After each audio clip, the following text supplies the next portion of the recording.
দয়ার নবী বলেন, মা বাইনা বাইতি মিম্বারি রওজাতুম মিন রিয়াজুল জান্নাত। জোরে বলেন সুবহানাল্লাহ। আল্লাহর হাবিব বলেন, দয়ার নবী বলেন, ও আমার সাহাবীরা, ও আমার অনুচর সহচরেরা, আমি নবী রাসূলুল্লাহ জানিয়ে দিলাম, আমার হুজরা শরীফ থেকে মসজিদে নববী শরীফ এই ফাঁকা মিডিল যে জায়গাটা পড়ে আছে, ওই জায়গাটা আমার আল্লাহ পাকের জান্নাতেরই একটি টুকরা। ওই জায়গায় গিয়ে দোয়া চাও। কি দোয়া চাইবে? কি দোয়া তুমি চাইবে? যে দোয়াটা চাইবে, মাকসাদ তোমার যদি ঠিক হয়, ইখলাস যদি তোমার ঠিক হয়, তোমার নিয়ত যদি কামিয়াবের দরজায় চলে যায়, আল্লাহর রাসূল বলেন ওই জায়গায় গিয়ে দাঁড়িয়ে বসে যে কোনো ভাবে যদি দোয়া চাও, দিনান দেয়ার আমার মাওলার দরবারে কবুল হয়ে যাবে।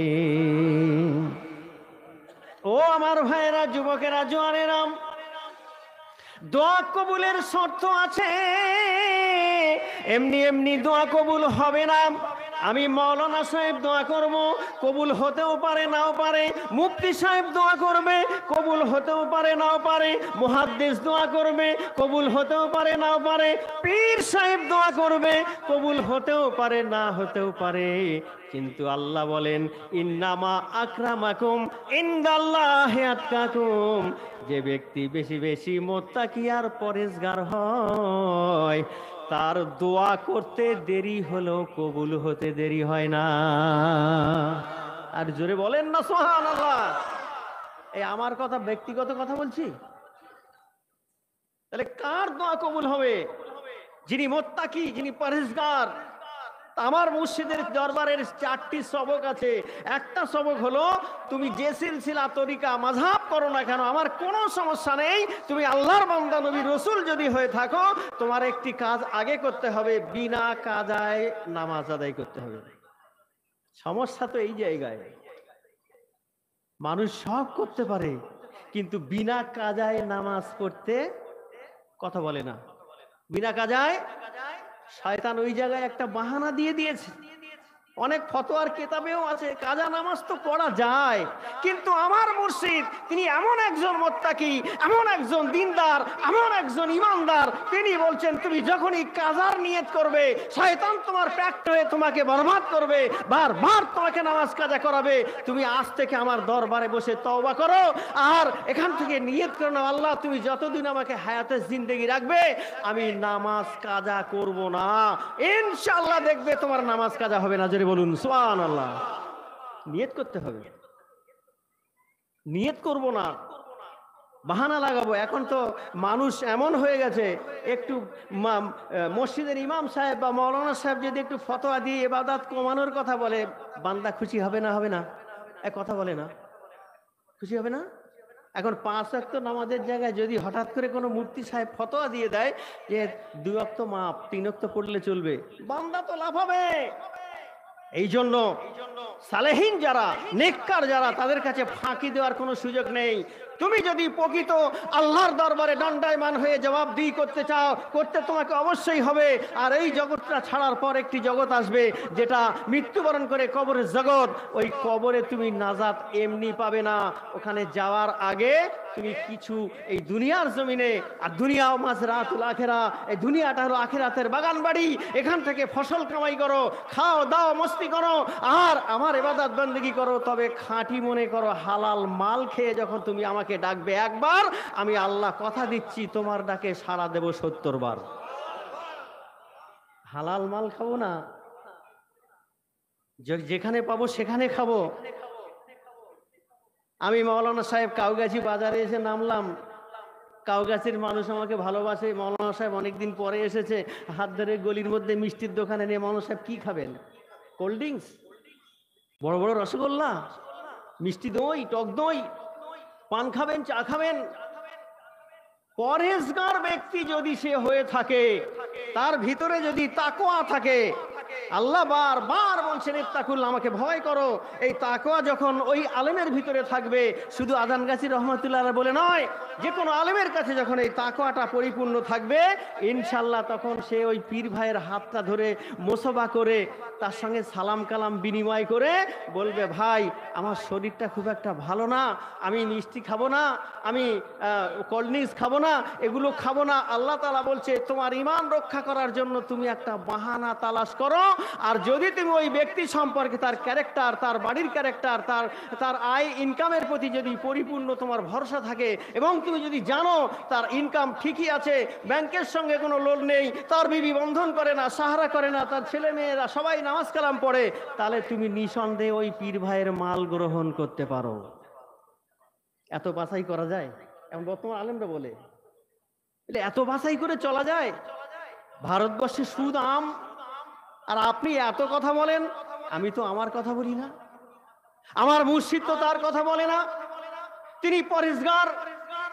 100 বছর পরে পরে একজন করে মুজাদ্দিদ এই পৃথিবীর জমিনে আল্লাহ তাআলা পাঠায় যুগের সংস্কার করার জন্য।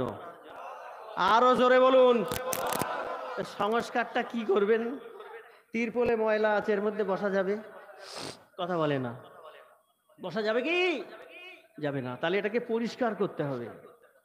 এবার এটা পরিষ্কার করলেন, কিন্তু ভালো রূপে হলো না। আপনি এমনি মুছে পরিষ্কার করলেন, এটা ফতোয়া। আর এটাকে যখন পানিতে ফেলে পরিষ্কার করে পাক করে 3 বার ধোবেন, তখন ওটা চলে যাবে তাকওয়া। জোরে বলেন সুবহানাল্লাহ।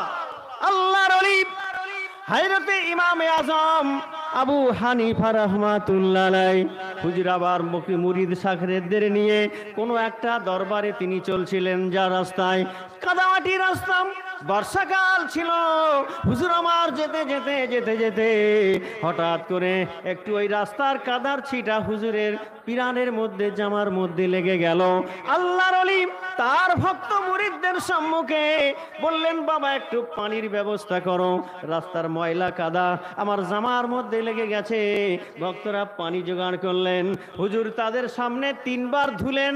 এখন বলুন এতে নামাজ পড়া যাবে কিনা? এক কথা বলেন, যাবে? এটা শরিয়াত।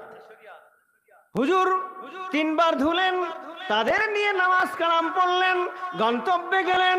সেখান থেকে কাজ মিটিয়ে আবার ফিরে যখন তানার গন্তব্যে ফিরে আসলেন, ভক্ত মুরিদরা দেখে আল্লাহর ওলি ইমামে আজম আবু হানিফা রাহমাতুল্লাহ আলাইহি হুজুর তার জামাটা খুলে আবার ভালো করে সার্ফ দিয়ে 3 বার ধুলেন।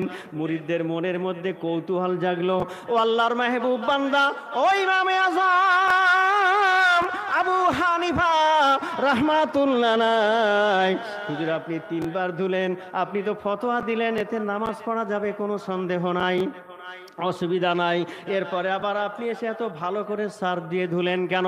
আল্লাহর ওলি তাকওয়াদার মুত্তাকি পরেশগার জবাব দেয়, ইমামে আজম আবু হানিফা রাহমাতুল্লাহ আলাইহি বলেন, ও আমার মুরিদেরা, 3 বার ধুয়ে ফেললে নামাজ পড়া যাবে, ওটা ফতোয়া। আর এটা যখন ভালো করে 3 বার ধুয়ে সাফ করলাম, এটা হলো তাকওয়া। তাকওয়া মানে হলো আমার ভিতরে খটখটানি আছে, আমার ভিতরে ভয় আছে, না জানি পরিপূর্ণভাবে 3 বার ধোয়াটা ঠিক হয়েছে কিনা। এই ওয়াসওয়াসা, এই খটখটানি থেকে মুক্ত হওয়ার জন্য আমি ইমামে আজম আবু হানিফা রাহমাতুল্লাহ আলাইহি আমি জামাটা 3 বার ধুয়ে পাক করেছি, এখন ওটা চলে গেছে তাকওয়ার ভিতরে। কথা বুঝতে পারছি তো নাকি ভাই? হ্যাঁ, সেই মুত্তাকি পরহেজগার তিনি বলছেন, আপনি ফুরফুরা করেন, আজান গাছি করেন, তাবলীগ জামাত করেন, আহলে হাদিস করেন, জামাত ইসলাম করেন, যাই আপনি করেন না কেন, আপনি যে সিলসিলা করেন না কেন, আপনি আল্লাহর বান্দা আর নবীর উম্মত দাবি যদি করো, তাহলে তুমি ধরতিতে, প্লেনে, ট্রেনে, বাসে, নৌকায়, জমিনে, মাঠে ঘাটে, যেখানে থাকো, ওয়াক্ত অনুযায়ী আল্লাহ নামাজ পড়া বান্দার জন্য ফরজে আইন করেছে। তাহলে আমরা সবাই বিনা কাজায় নামাজ পড়ি তো? না, আমার মসজিদের ইমাম সাহেব তো বলেছে কাজা করলে চলবে। আর আমার কামেল মুর্শিদের কাছে একজন গিয়েছেন, হুজুর আমি কলকাতায় থাকি, তো যখন হাওড়া থেকে ট্রেন ধরে আমি বাগনান, মেছেদা, পাঁশকুড়া, বালিচক, খড়গপুর, মেদিনীপুর যাই, তা আমার দুটো ওয়াক্তের নামাজ তো ট্রেনের মধ্যে হয়, আমার অজু থাকে না, আর আমি অজু রাখতে পারি না, আর কেবলাও ঠিক থাকে না, আমি নামাজ কেমন করে আদায় করব? হুজুর নামাজ আমার কাজা হয়ে যায়। হুজুর কাজা নামাজের নিয়তটা একটু বলবেন? সাবল সিঙ্গাপুরি রহমতুল্লাহ আলাইহি বলেন, আমি জীবনে নামাজ কাজা করি না, আর কাজা নামাজের নিয়াতটাও আমি জানি না।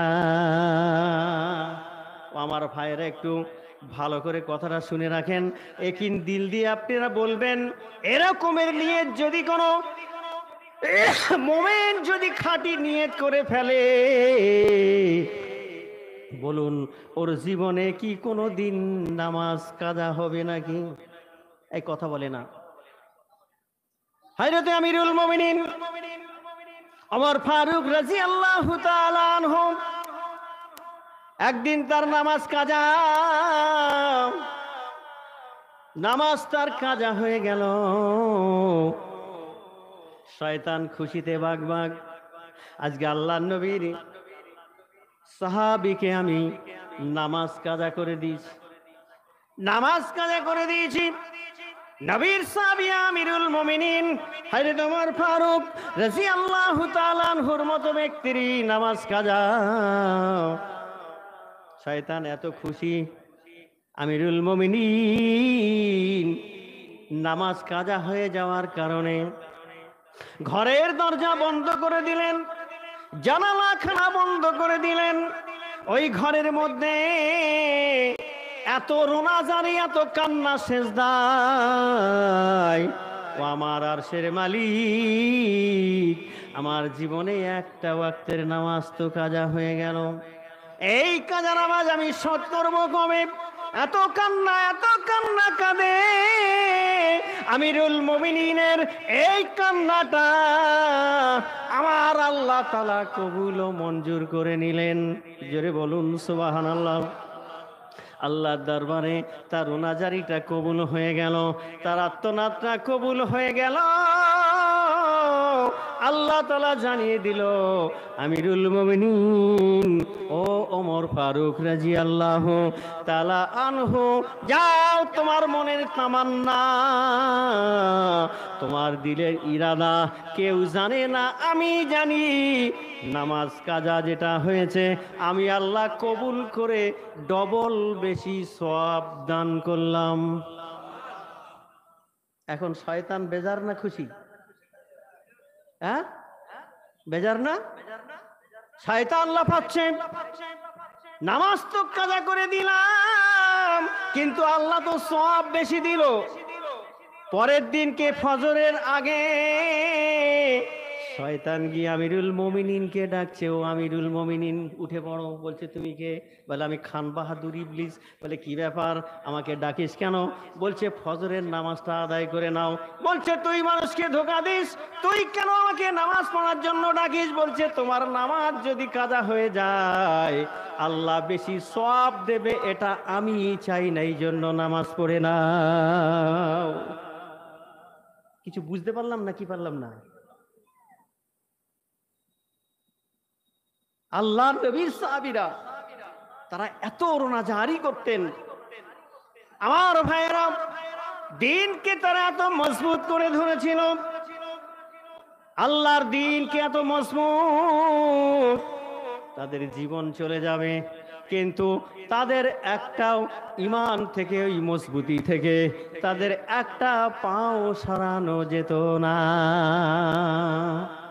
হযরতে বিলাল রাদিয়াল্লাহু তাআলা আনহুর জীবনী আপনারা জানেন। উমাইয়া এত অত্যাচার করে, কিরকম অত্যাচার? ঘোড়ার পিঠে, ঘোড়ার পায়ের সঙ্গে রশি লাগিয়ে বিলালকে ছেড়ে দেয়। মরুভূমিতে বিলালকে নিয়ে ঘোড়া দৌড়াচ্ছে। এরপরে উমাইয়া শান্তি পেল না, এরপরে নিয়ে এসে 4 হাত পায়ে রশি লাগিয়ে খোঁটা মেরে দিয়ে টান টান করে দিয়ে বড় একটা পাথর নিয়ে এসে হযরতে বেলাল রাদিয়াল্লাহু তাআলা আনহুর বুকের মধ্যে রেখে দিল। এমন একজন আশিকে রাসূল পাথর রাখার পরে উমাইয়া জিজ্ঞাসা করে, ও বেলাল, এত কষ্ট তোমার, অঙ্গগুলো ছিঁড়ে গেল, মরুভূমির বালিতে দৌড়ে দৌড়ে রক্তে রঞ্জিত হয়ে যায়, কয়েকদিন তোমার পেটে খাবারও নাই, এখন তোমার হাত পা টান টান করে বাঁধা, তোমার বুকের উপরে বড় পাথর বসানো, তুমি ওই নবীর কালেমা ছেড়ে দাও। হযরতে বেলাল রাদিয়াল্লাহু তাআলা আনহুর জবান দিয়া বেরোচ্ছে আহাদ আহাদ আহাদ। জোরে বলেন সুবহানাল্লাহ। আমার ভাইয়েরা, আল্লাহর আশিকদেরকে কোনোদিন কেউ দিন থেকে সরিয়ে দিতে পারবে না। মজবুতির সঙ্গে যারা ধরে রাখবে তাদেরকে কেউ বঞ্চিত করতে পারবে না। কেন? তারা সেই মাওলার সঙ্গে এমন একটা কানেকশন তাদের হয়ে গেছে, এমন একটা কানেকশন তাদের হয়ে গেছে, আমরা বুঝি না। এই জন্য কবিরা বলেন, তুমি আসমানে থাকো প্রভু, আমি জমিনে। জোরে বলেন, তুমি আসমানে থাকো প্রভু, আমি জমিনে, তবু তোমারি প্রেম জামে হৃদয় গহীনে। জোরে বলেন, তবু তোমারি প্রেম জামে হৃদয় গহীনে, আমরা তোমারি গোলাম গো, অন্য কারো নয়, আমরা তোমারি গোলাম গো, অন্য কারো নয়। আলিমুল গায়ব তুমি, রহিম রব্বানা, আল্লাহ আল্লাহ আল্লাহ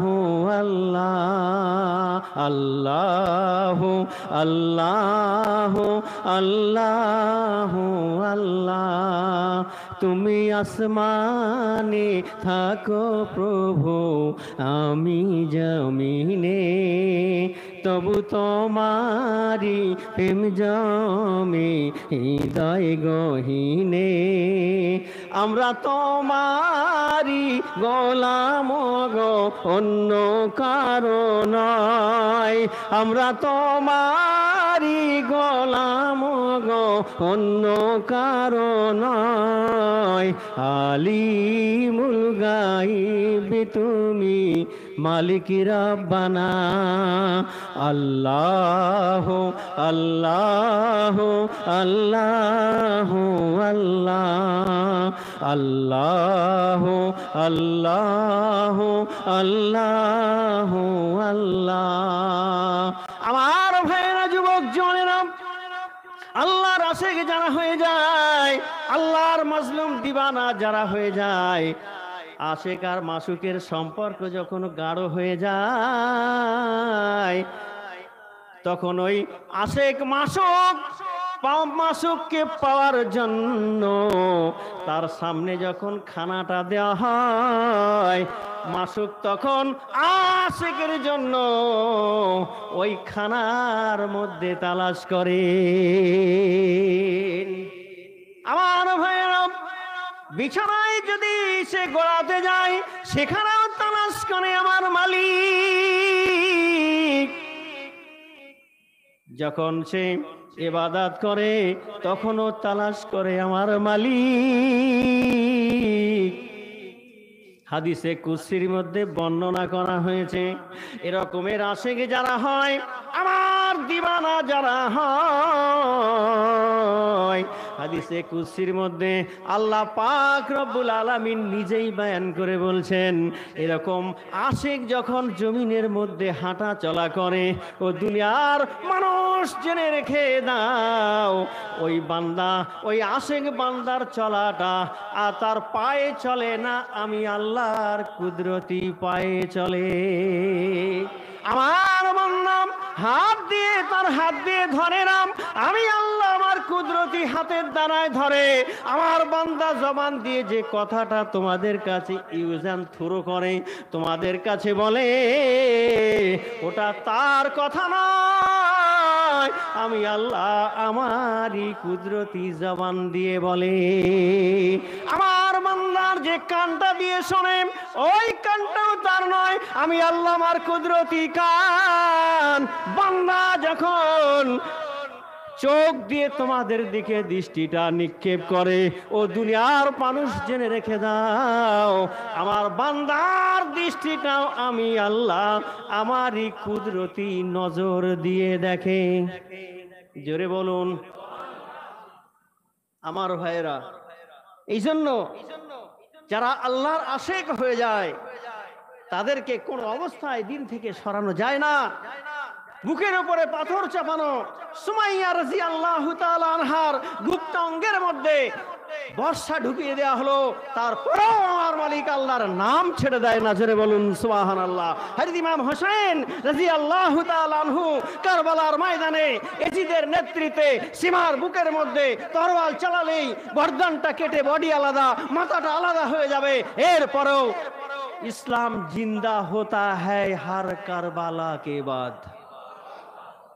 তিনি চাইলে তো বাহানা লাগিয়ে আশ্রয় নিতে পারতেন, কিন্তু না, ইমাম হোসেন রাদিয়াল্লাহু তাআলা মনের এটাই তো তামান্না ছিল, আমি বিশ্ব নবীর নাতি, আমি সেই নবীর কাছে যে কালেমা পড়েছি, এই কালেমার মর্যাদা আমি এজিদের লোকের কাছে বিলিয়ে দিতে পারি না, আমি শহীদ হয়ে যাব, আল্লাহর নবীর ইসলাম জিন্দা থাকবে। আমার ভাইয়েরা, এই জন্য মৌলানা সাহেব এসেছেন, আমি আর এগিয়ে যাব না। আমরা যে তরিকা করি, যে মাযহাব করি, যে সিলসিলায় থাকি, আল্লাহ যেন আমাদের সবাইকে বিনা কাজায় নামাজ আদায় করার তৌফিক দান করেন। বিনা কাজায় নামাজ আদায় করবেন। এখানে কোরআনের ওজিফা নিয়ে আসা হয়েছে। ওজিফা সম্পর্কে আপনারা জানেন, সূরা ফাতিহা। ওজিফা কি? আল্লাহ আল্লাহর কাছে সহবতে গেলে, তার হুকুম আদেশ মেনে চললে তার একটা প্রেসক্রিপশন থাকে, দৈনন্দিন আমল করা যেটা হয় তার নাম ওজিফা। যেটা বলেন সুবহানাল্লাহ। মুর্শিদ বলেন সূরা ফাতিহাটা নফল ইবাদত হিসেবে তুমি যদি একবার পড়ো তাহলে 20 পারা কালাম পাকের সওয়াব তোমার আমল নামায় লেখা হবে। ইখলাস তুমি 3 বার পড়বে, নামাজের পরে পরে এই কাজটি করবে, তাহলে 1 খতম কোরআন পড়ার সওয়াব, আর ওদিকে 20 পারা, তাহলে 1 খতম 20 পারার সওয়াব। সারা দিনে যদি 5 টাইমে মুর্শিদ বলেন এই আমলটা তুমি করো, 8 খতম 20 পারা কালাম পড়ার সওয়াব লেখা হবে। আর ওই জাদু টোনা থেকে যদি বাঁচতে চাও তাহলে ফালাক আর নাসের আমলটা করে সিনায় রেখে দাও। জেরে বলেন। আর দোয়াকে যদি কবুল করাতে চাও তাহলে নবীর উপর বেশি বেশি করে দরুদ পাঠ করবে। আমিরুল মুমিনিন ওমর ফারুক রাদিয়াল্লাহু তাআলা আনহু বলেছেন, যত দোয়া তুমি করো না কেন, ওই দোয়া আসমান আর জমিনের মিডিলে ঝুলতে থাকে। যখনই নবীর উপরে দরুদটা পাঠ করা হয় তখনই তোমার দোয়াটা আরশে আজিমে আল্লাহর দরবারে কবুল হয়ে যায়। এই জন্য কামেল মুর্শিদ আমাদেরকে এই ওজিফার পর 3 বার দরুদ শরীফের কথা বলেছেন। তো 3 বার দরুদ শরীফ পড়ি। মুর্শিদ বলেছেন এই হাক্কানি দরুদ শরীফ যে একবার পড়বে 300 দরুদের সওয়াব পাবে। তাহলে 5 বার যদি পড়ি 3 বার করে, তাহলে 5 3 15 বার, 15 ইন্টু 3 45। এক একজন কামেল মুর্শিদের মুরিদ যারা 4,500 বার করে শুধু নবীর উপরে দরুদ পাঠায়। জোরে বলুন সুবহানাল্লাহ। আল্লাহ পাক রব্বুল আলামিন আমাদের সবাইকে শোনার থেকে বলার থেকে বেশি বেশি করে আমল করার তৌফিক দান করেন। আর তাকওয়া পরহেজগারি, এই 4টি কাজ মুর্শিদ বলেছেন, বিনা কাজায় নামাজ, হালাল খানা, তাকওয়া পরহেজগারি আর কোরআনের ওজিফা। কোরআন জানলে অবশ্যই পড়বে, তার সাথে এই কোরআনের ওজিফাটা পড়বে। তাহলে কি হবে, তোমার দিলের মধ্যে মূর্ছা যেটা আছে, এই কোরআনের নূর আস্তে আস্তে করে দাওয়াই ঢুকতে ঢুকতে একদিন তোমার সিনাটা যদি আল্লাহ খুলে দেয়, তখন তোমার এই চোখ নয়, অন্তর চক্ষু দিয়ে তুমি সব দেখতে পাবে। বলুন সুবহানাল্লাহ। আল্লাহ পাক রব্বুল আলামিন আমাদের সবাইকে এই কামেল মুর্শিদের দরবারের সঙ্গে জুড়ে থাকার, তার হুকুম আদেশ মেনে চলার আল্লাহ যেন আমাদের সবাইকে তৌফিক দান করেন। আমার বলা ভাষার মধ্যে ভুল ত্রুটি আল্লাহর হস্তে ক্ষমা করবেন। ওয়া আখিরি দাওয়ানা আলহামদুলিল্লাহি রাব্বিল আলামিন। দরুদ শরীফ। আল্লাহুম্মা